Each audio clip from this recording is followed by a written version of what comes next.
السلام عليكم ورحمة الله وبركاته. بسم الله الرحمن الرحيم. الحمد لله كما ينبغي لجلال وجهه وعظيم سلطانه. الحمد لله عدد خلقه ورضا نفسه وزنة عرشه ومداد كلماته. اللهم صل وسلم على عبدك ونورك حبيبنا شفيع المذنبين سيدنا وسندنا محمد النبي الأمي الأمين وعلى آله وأصحابه وأنصاره وأتباعه أجمعين. لا أسألكم عليه أجرا إن أجري إلا على رب العالمين. اللهم وفقني لبيان ما يحتاج الحاضرون إليه وما يصلح أحوالهم. إلهي أنت مقصودنا ورضاك مطلوبنا، فأعطنا كلنا محبتك ومعرفتك. Beyik pek Allah tebaraka ve teala hemmeğinizin taat-ı ibadetlerinizi, salih amallarınızı, Huda için oturuşuklarınızı ve muhabbetlerinizi, tamam duaya hayırlarınızı, günmögün hefte ve hefte geceler kıyskalıp barıya, hava kızgın olup barıya,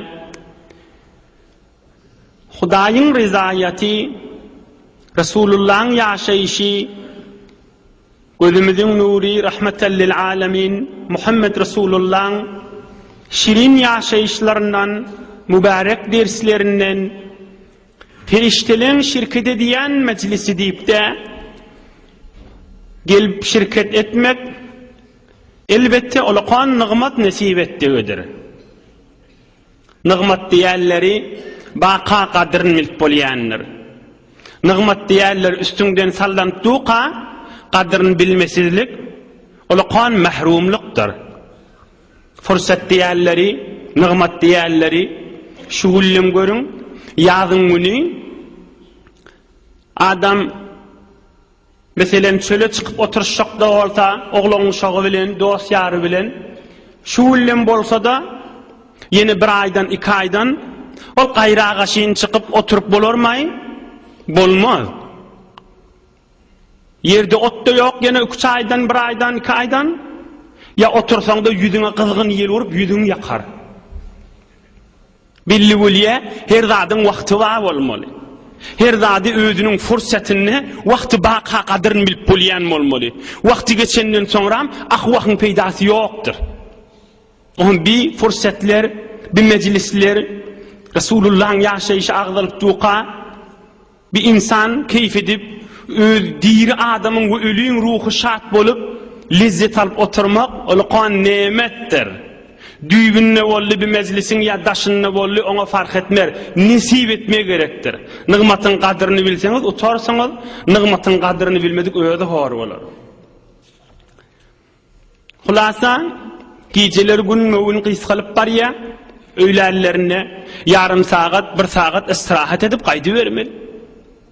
Uqtutyan bolsa da, qiyin bolyan ne bolsa, men alım eşitecek, ulûm-i diniden haberli olacak, Huda yo peygamber ve öz saadetimiz dünya ve ahiretimizde gerekli adımızdan haberli olacak deyip öylen ki Resulullah aleyhissalatu vesselam'ın sünnetlerinden öylen qiyşarmak, uqin tutmasa da yarım saat qiyşarmağı akıl uqu diyeli. Keyif edip yarım saat, 20 dakika, 15 dakikada olsa istirahat edip ohan bari klasa gaşin, tefsiri, Resulullah'ın yaşayışına gaşin qaytmak elbette duruşuna ibadattir. Geleyliğin Resulullah aleyhissalatu vesselam'ın mübarek, şirin ve dertlere derman görürünlerine. Ey mümin, Müslüman doğalla. Allah Teala'nın en aziz ve muhterem ve şerif ve kerim söyün bendesi, yerde ve göğünde Ahmed ve Muhammed aleyhissalatu vesselam, Hatemul Enbiya vel Murselin, Seyyidul kainat bolan, insanlığın behteri ve mehteri olan, rahmeten lil alemin olan Muhammed Mustafa sallallahu aleyhi ve sellemin Allah Teala şonu bitin insana ulgu edip, nemune edip koyuptur.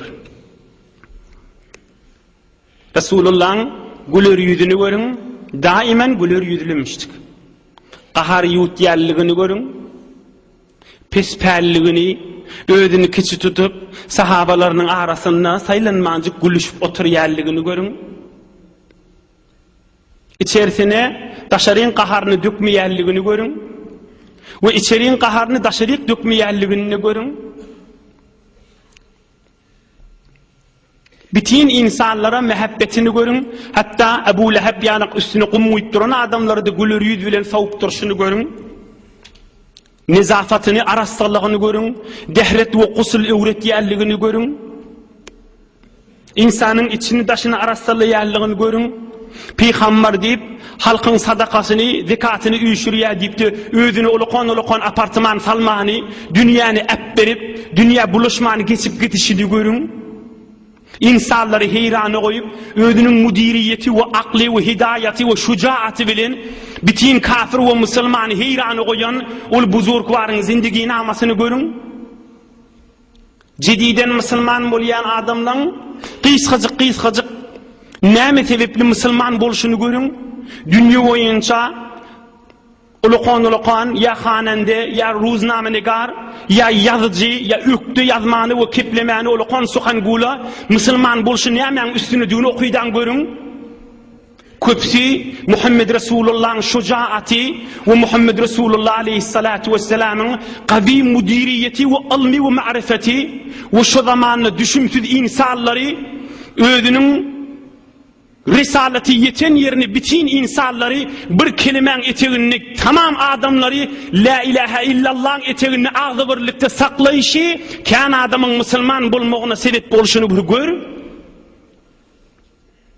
Muhammed Resulullah sallallahu aleyhi ve sellem qavi mudiriyeti ve batırlığı, şucaatlığı men musulman bolmağıma sebep boldu deyip de dünya boyunca pakşetiyeli özlerinin musulman bolmak sebeplerini bitir bir Hatemul Enbiya ve Allah Teala'nın aziz ve muhterem eden insanı bolansan da o şol muhterem büyük insanı eğer insan hususan musulman zindigisini yadından çıkarsa xor bolly. İl günümüz gözdak görün. Medersesi kemmi, danışgahı kemmi, savatlısı kemmi, bilimlisi kemmi, daruhanesi kemmi, doktoru kemmi, fizişki kemmi, nämes kem camiamizin. Barq sugazi kemmi. Onu da insanlar günmegün hanavadırla dargap, günmegün insanlar dünyadan yadap bariya, günmegün dünyadan qajip bariya adamlar. Hala karmant bolsun, hala şahsi olsun ya işlep birin kargar ya soğutlu savatsız, bilimsiz, pullu pulsuz yok. Hemlik dünya dünyada apar ya. Näme kemçiligi var insanın? Kemçiligi Muhammed Resulullah sallallahu aleyhi ve sellemin yaşayışından daşlık ve bil ahira insan zindigiden yadamağı, zindigisinde qaranqılıklara duçar bolmağı, hasta olmağı, dünyadan bidar olmağı. Resulullah'ın yaşayışından çıkmayın. Geçen hafta vaade verdik. Bir mevzu kalıptı geçen haftada. O da näme? Nasihat görürüňi. Nasihat etmek. Muhammed Resulullah sallallahu aleyhi ve sellem canımız, malımız, oğul gıydımız, enatamız fedası olsun Resulullah canın. Ey ne kadar kamilleştiriliptir şoň üstünden din. Mevzumuza geleyli, öz gurrumuza geleyli. Muhammed Peygamber aleyhissalatu vesselam nasihat bilen bir nefer utandırmaň da parkyny açıklap gidipdir. Pak dinimizde gümmer yammar urrun yok. Bir nefer utandırmak, bir urrun nasihat etmek öz başına bir urrun. Peygamberimizin öýdi bu barada aýdan sözlerken uzak boljak bir däne Resulullah janyň ahlagyndan aýdyly şu barada. Hacı dädele mescide gelýärler. Haja giden, mollajan, kelläňde bör goýup halkyň din ulgusy bolup beren, we kepläp duran. O mescide gatnap, mescidin jemaatyla, ey türkmen imanly dogalla. Eger sogap diýen bolsak, Hudaý peýgamberiň radyçylygy diýen bolsak, Hudaý üçin kulak asyp amal edýeli. Peýgamberimiz aleyhissalatu vesselam sahabalaryndan bir zat eşitende märekaň arasynda çağırıp sen näme beýtýäň? Sen utanmaýanmy? Haya etmeýänmi? Hyjalat çekmeýänmi? Diýmeýänmiş. Diýmeýänmiş. Ulamalar ahun mawlala bilýändir. Peýgamberiň kän sözü we ma balu ahadikum diýänmişdik. Ma balu ahadikum.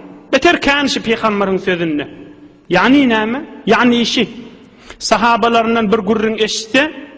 Sahabaların üýşürip minbere çykyp, näme sizden şejeremen gurrun eşitýän, näme beýtýäňiz siz diýip, uly millete bahamay diýänmişdik. Şol adam da öz geregini alar ýaly. Şol işi edýän, we şu kifi aýtýan adamma da iştiba iş edip be, şonu märekaň içinde ýüzüne çağırıp utandyrmaýanmışdyk. Kim? Muhammed Resulullah sallallahu aleyhi ve sellem. Peýgamberimiziň zamanynda bir talak gurrunu bolupdyr. Talak erheleň arasy açylmagan gurrunu. Ki bir nefer talak diýen bolmaly, ýene heleň alýan bolmaly, ýene talak diýen bolmaly, ýene pesallam, ýene öwrüwallym diýen bolmaly. Aham peýgamberimiz sahabalaryny üýşürip aýdypdyr.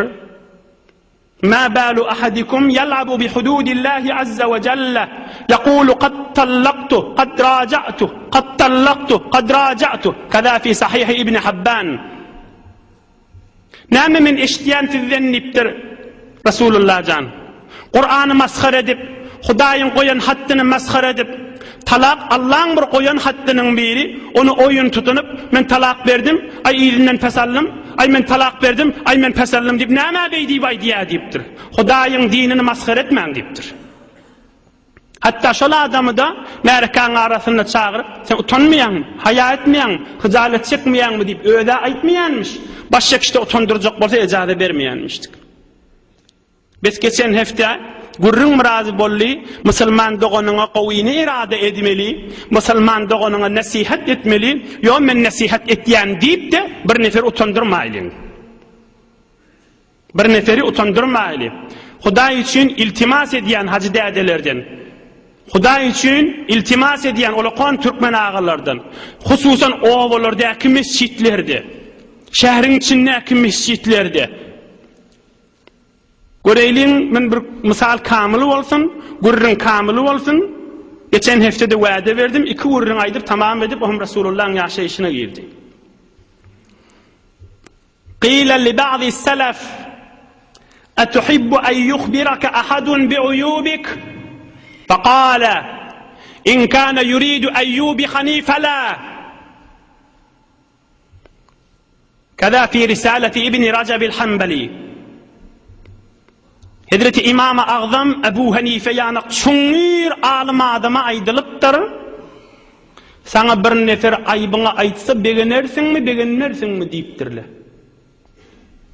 Ebu Hanife ýaly diniň sütüni bolup beren olaqan bir öwliýa alim adamlaryň birini aýdypdyrlar.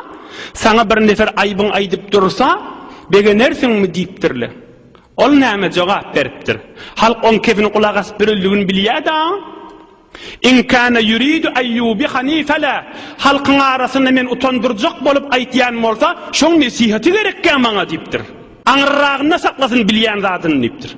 Berekella, hak gurrun aýdypdyr, din gurrun aýdypdyr, sana maňa nesihat aýdypdyr, sana maňa ders aýdypdyr. Mescidin agdynda, ya mescidin içinde, ya eýwanyna, bir beter mescitlerde bolýan ýagdaýy be. Ya senden üstünde, midin üstünde otyň, hamany bir neferin aýbyny görýän, "Hay, sen meniň bolmaýar, näme sen beýtýän" diýip utandyrmak dogurda da däl. Şonda sogaba ýok. Eger sogap niýet bilen aýdylýan bolsa.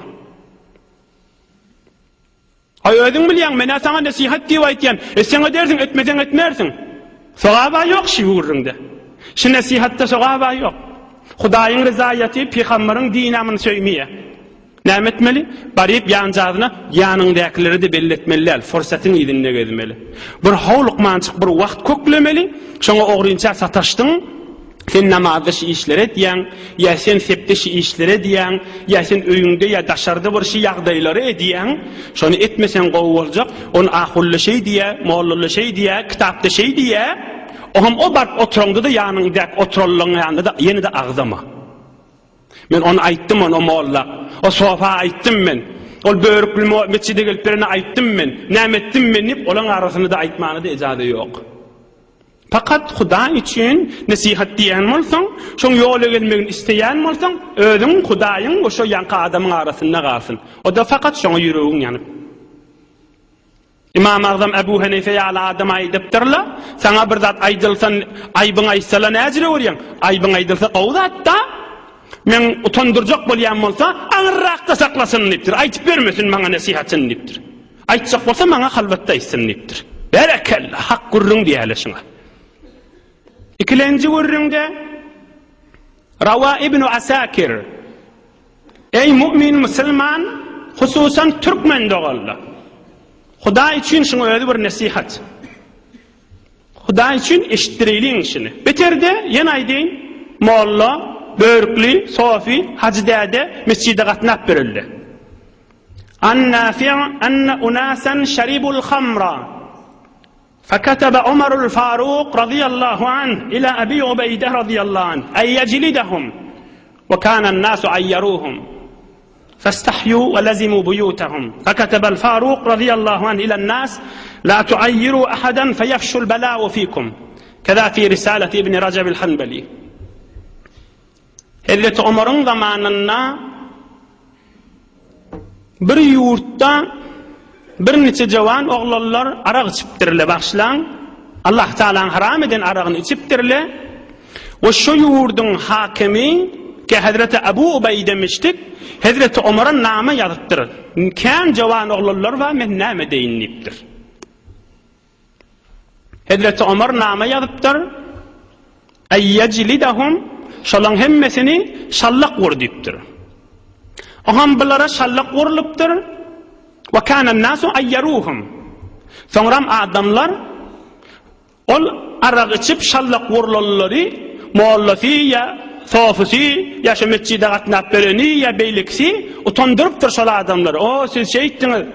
Hazrat Ömer nama ýazdy, size şallaq wuruldy dip, zol şu wurunlar agzalypdyr. Oham ol jawan oglanlar da öýden çykmany, mescide barmany galypdyr. Näme barsa awy ızal dilbamışda Hazreti Ömer nama yazıpdyr. Şol hakime şehre barda adamlara jar çekdi eşittir diýipdir. Fakataba Faruq radiyallahu an la tuayyiru ahadan. Bir neferin ijazasy ýok, bir nefer utandyrmaga. Hatta ara xora şallaq wurlypdyr, şonu utandyrmany ijazasy ýok diýipdir. Inde melek bir nefer utandyrda maňa bir habar beriň we medeme derin onu diýipdir. La tuayyiru ahadan fayafshul bala'u fikum.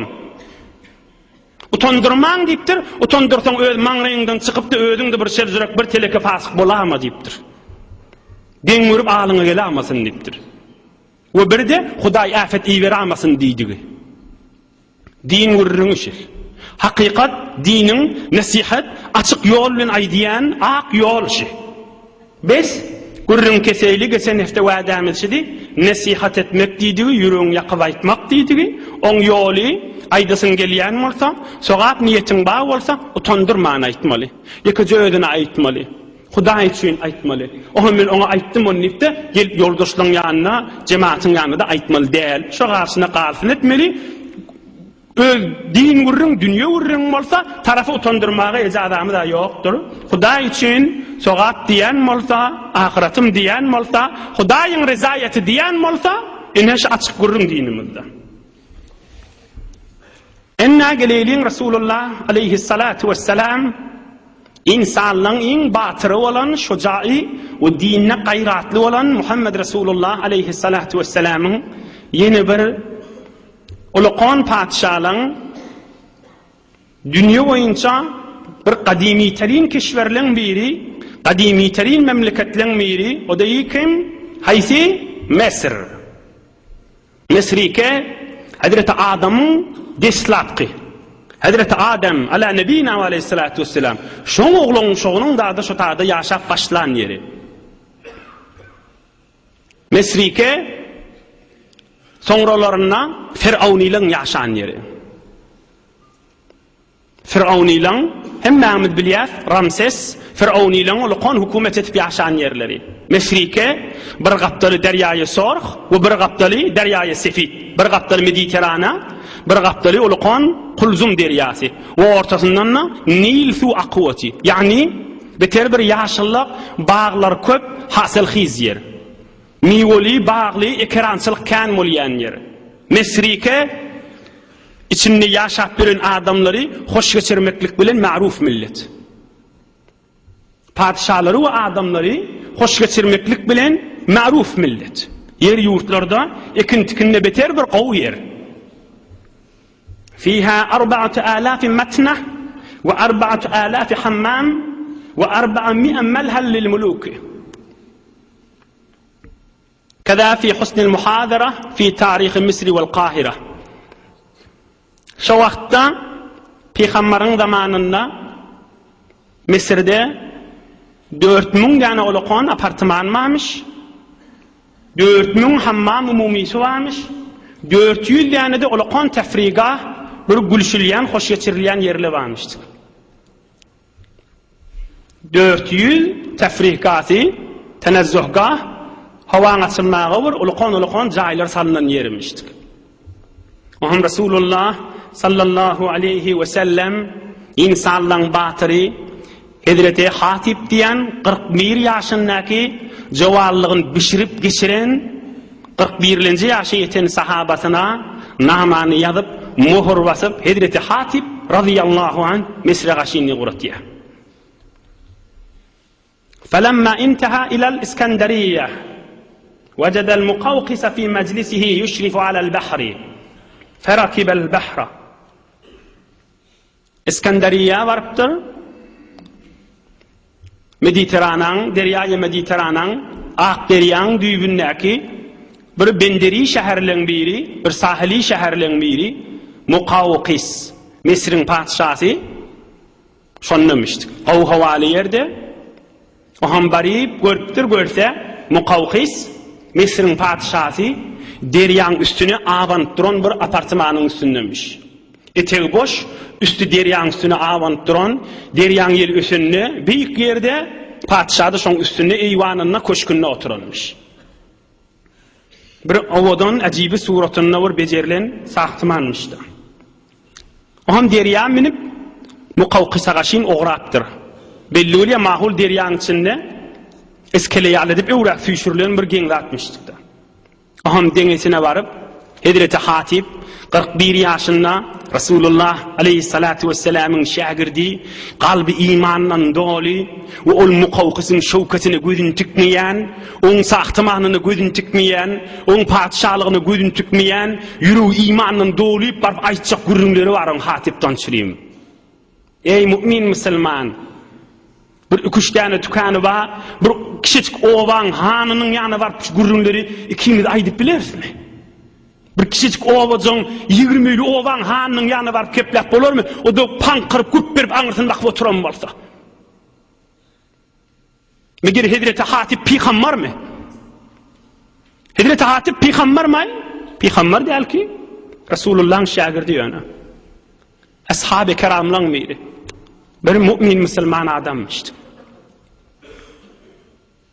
Bir owaň şähriň hakiminin ýanyna barp keplep bolarmy?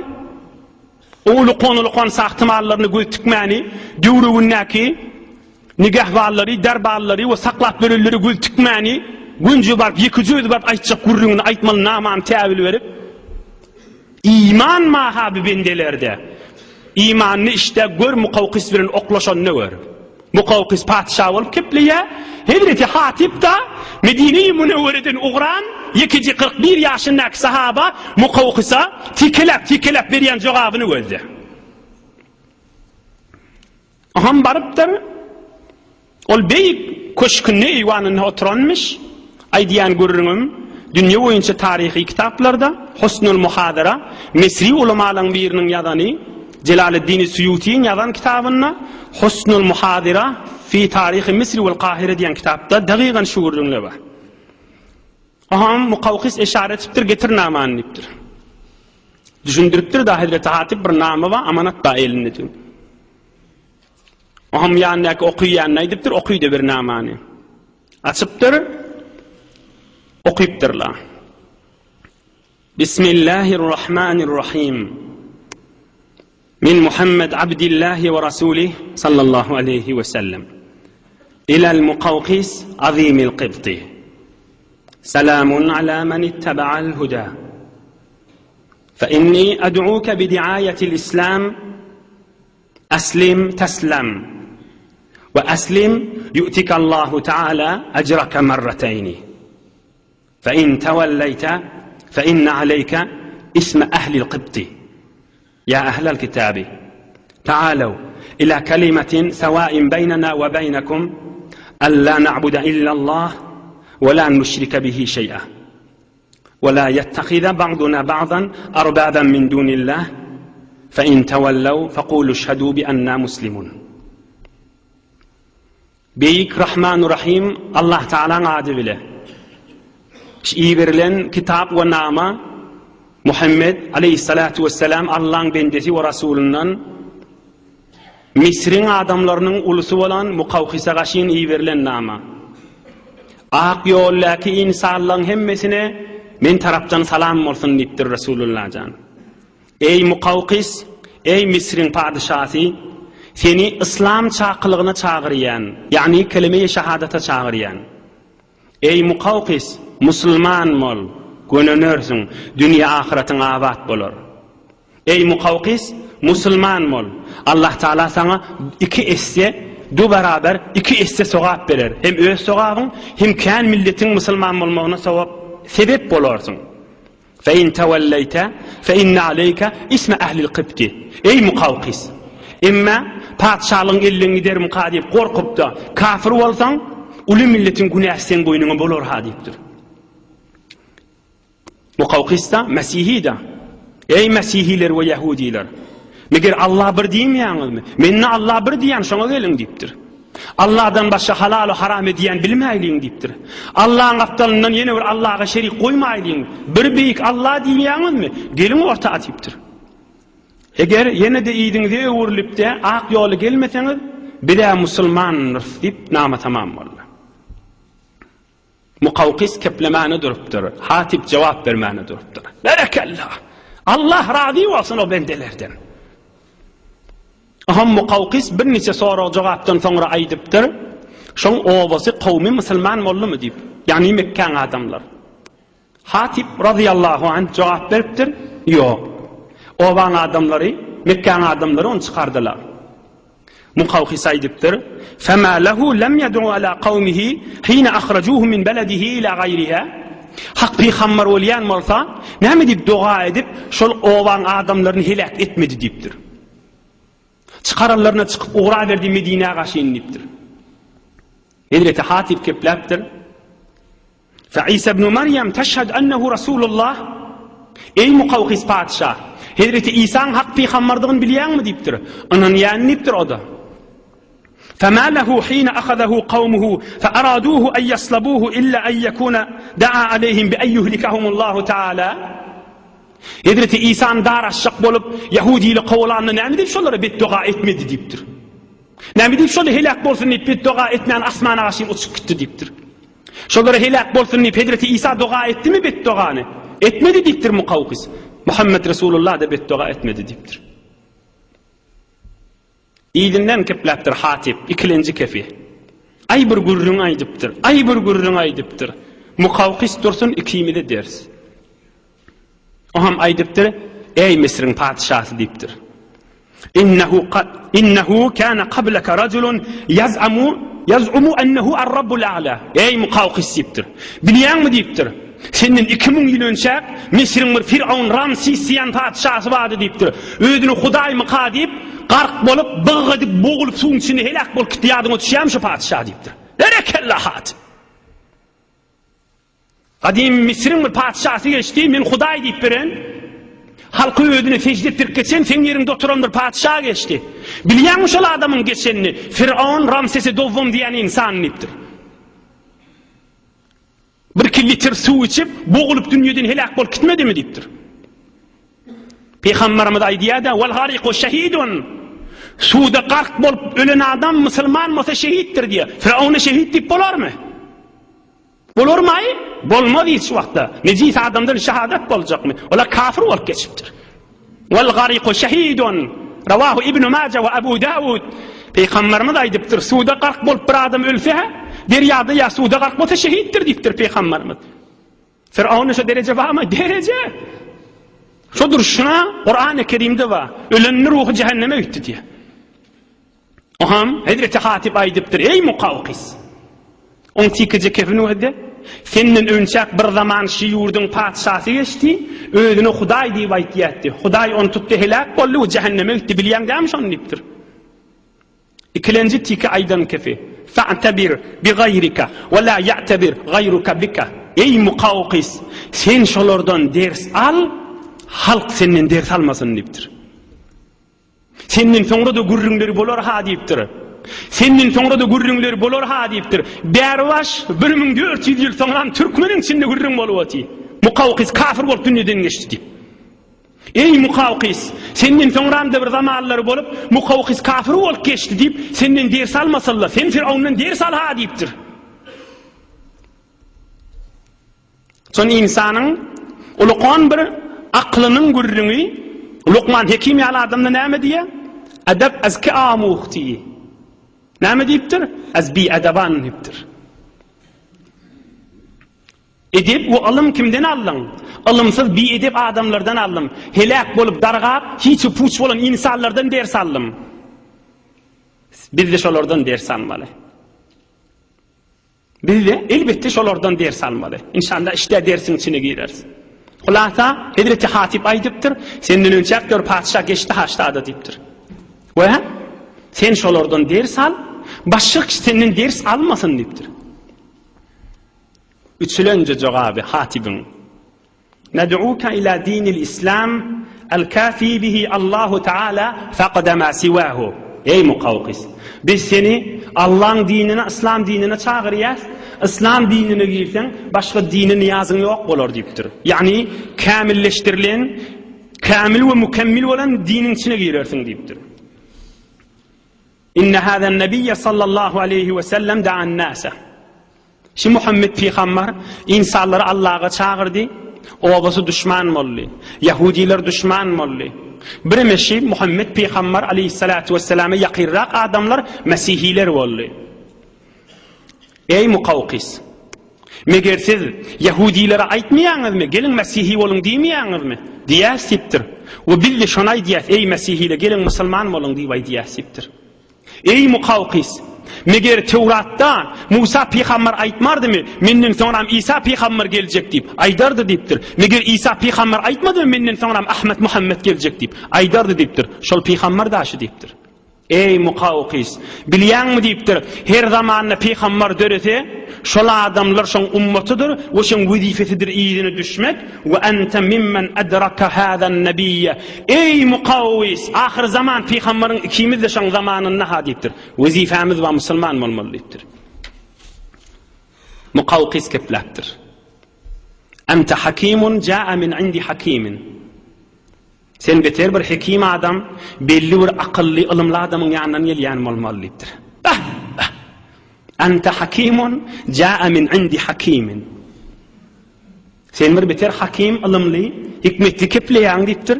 Sen bir hekim bolan alim adamın yanından gelýän bolmaly sen diýipdir.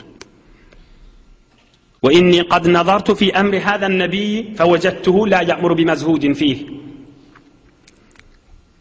Men meni kan tahqiqat gördüm aýdýan kepleňde bir peýgamber bidirek zat bilen buyurmaýan bolmaly, awzat bilen buyurýan bolmaly. We her zatdan nähi etse barmaň diýse, şo zatyň zereri bolansaň barmaň diýän bolmaly. Men meni ýöne Araplaryň garyp milletiň içinden çykar diýmeýädim diýipdir. Şamdan, Filistin tarapdan çykarmy ka diýädim diýipdir.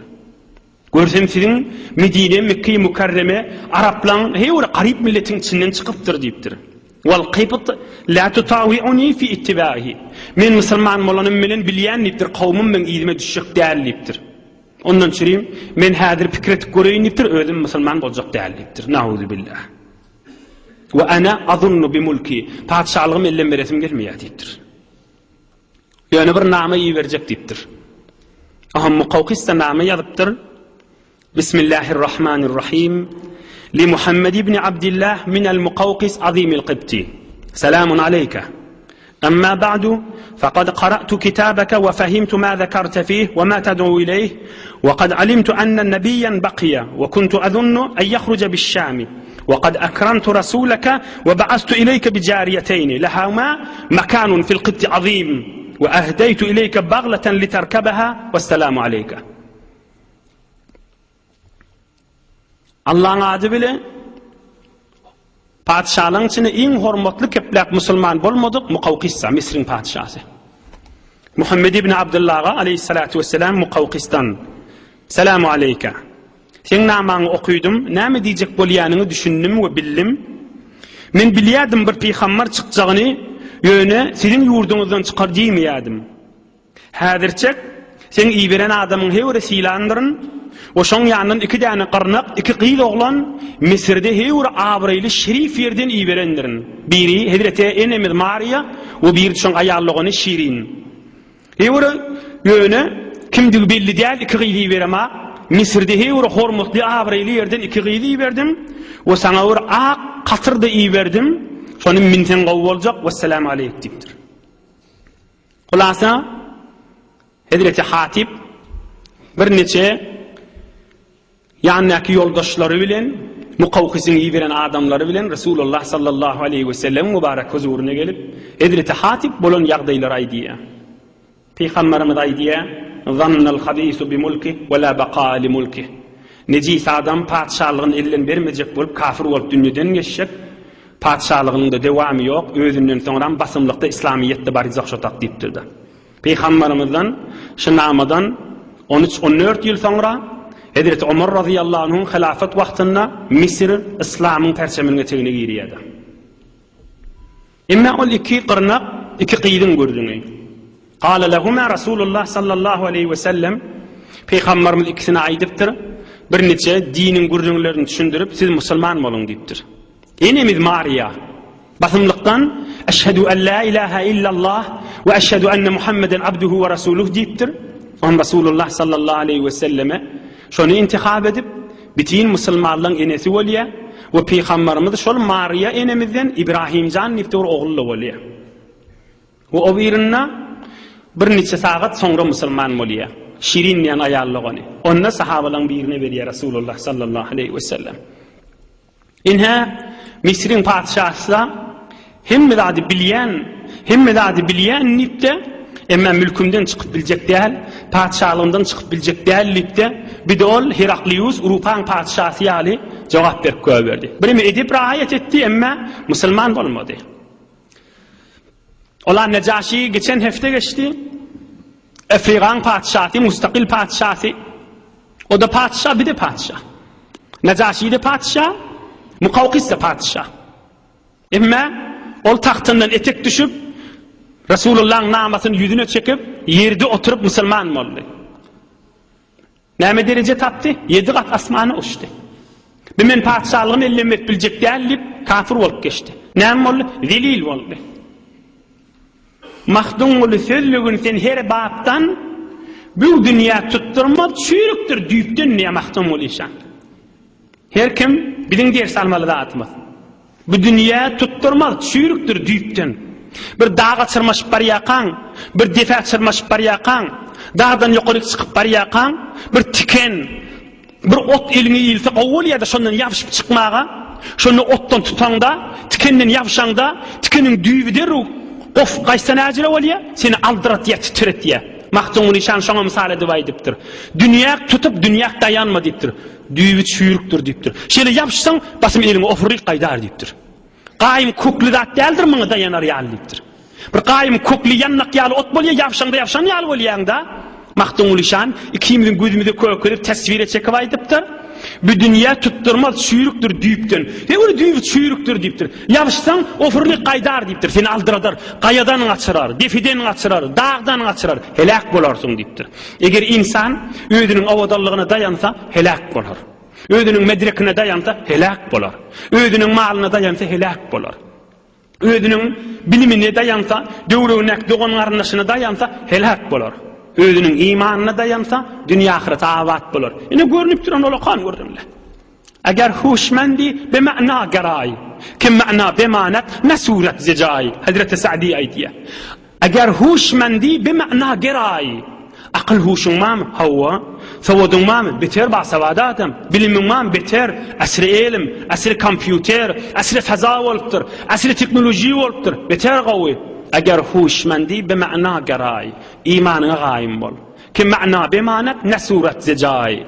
Surat, avadallık, medrek, mensep, cah, makam, pul, qaliyan neldir? Gühür deyip ya mal mülkün gider ya ödün gidersin.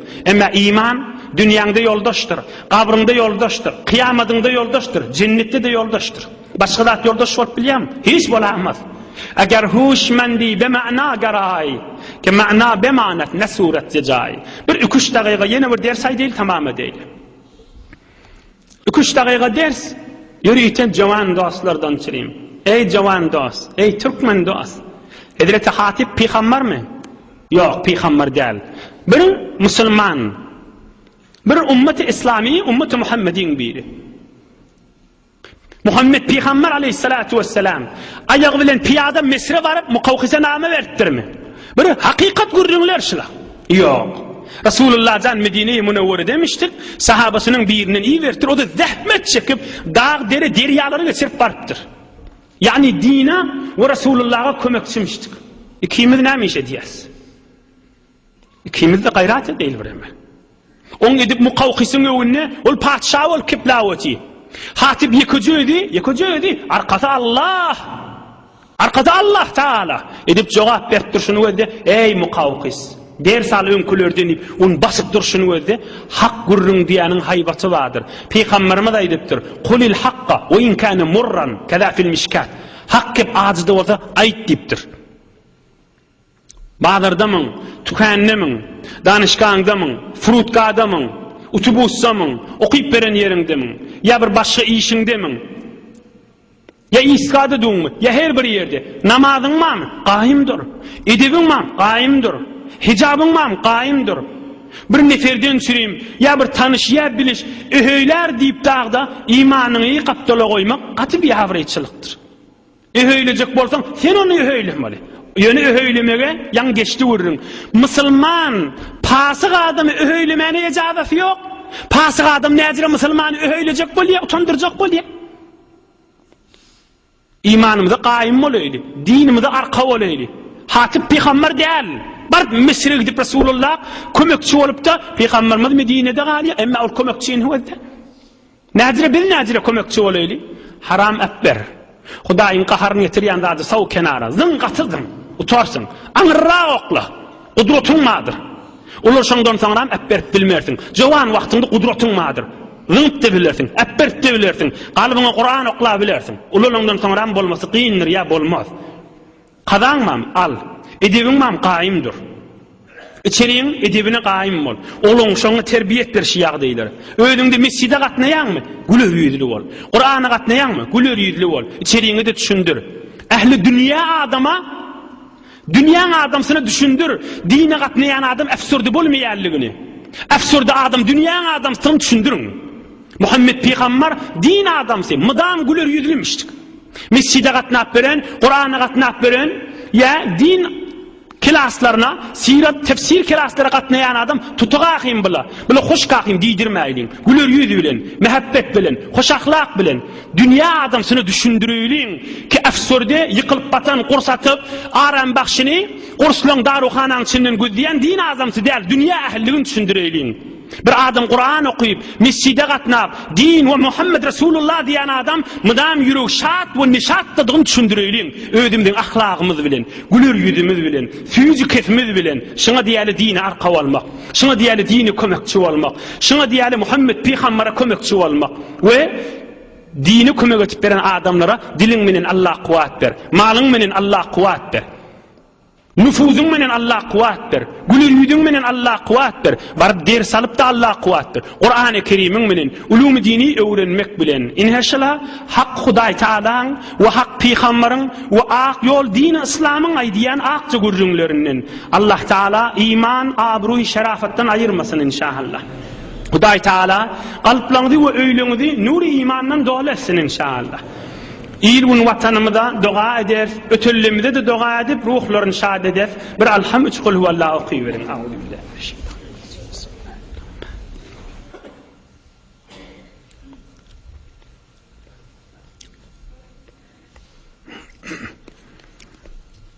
Hüseyin Canahun müezzinimiz ilahi amin. Kan marizimiz var deyip duada oluyup dirle ihlas bilen dua et ilahi amin kabullar inşallah. İçerilerde mehabbet, ağzı verilik bolsun.